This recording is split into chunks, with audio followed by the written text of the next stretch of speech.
In the wise words of that good old philosopher Forrest Gump, life really is like a box of chocolates. You never know what you're gonna get. We all have good days and bad days. Some days we feel on top of the world, like everything is going our way. Some days we feel totally under the weather and nothing works out how we want it to. Some days we feel confident and popular. Some days we feel totally alone, like the whole world has forgotten we exist. Life isn't a bed of roses, and it won't always be, that's for sure. We'll each have good times and bad times, happy times and sad times. But what do we do when every day becomes a bad day and you just can't explain why? What do we do when nothing seems to make us happy anymore? When everything seems too much, too hard to handle, too heavy on the head? How can we cope when it seems we've lost hope? Come on a journey with us and learn the initiative approach in applying the 5 ways to wellbeing concepts, either by giving 5 or taking 5. Adopting Take 5 is the initiative approach for healthy mental well-being and emotional resilience. We all have to do exams. It sucks, big time, but it's the way of the world.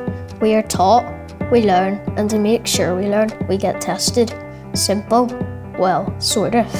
Pete and Sarah are best mates. They sit beside each other in most classes and love messing about during class time.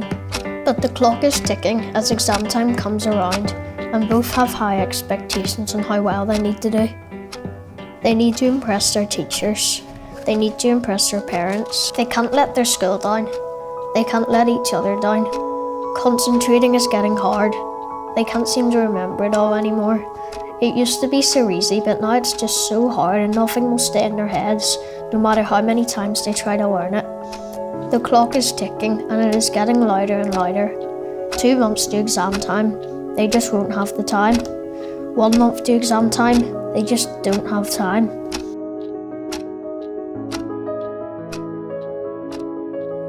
Sometimes it's not just the students who suffer from exam stress. The pressure of maintaining a high standard, pleasing teachers and parents can become overwhelming for young people like us. School life can be difficult, and the workload can become too overbearing. If you're struggling with work, tell a friend, ask for help in or outside of class. And if the stress of exams are getting too much for you, talk to someone. Tell your teachers, tell your parents. Don't bottle it in. We are young, and the stress can cause such a huge problem on our present and future mental health.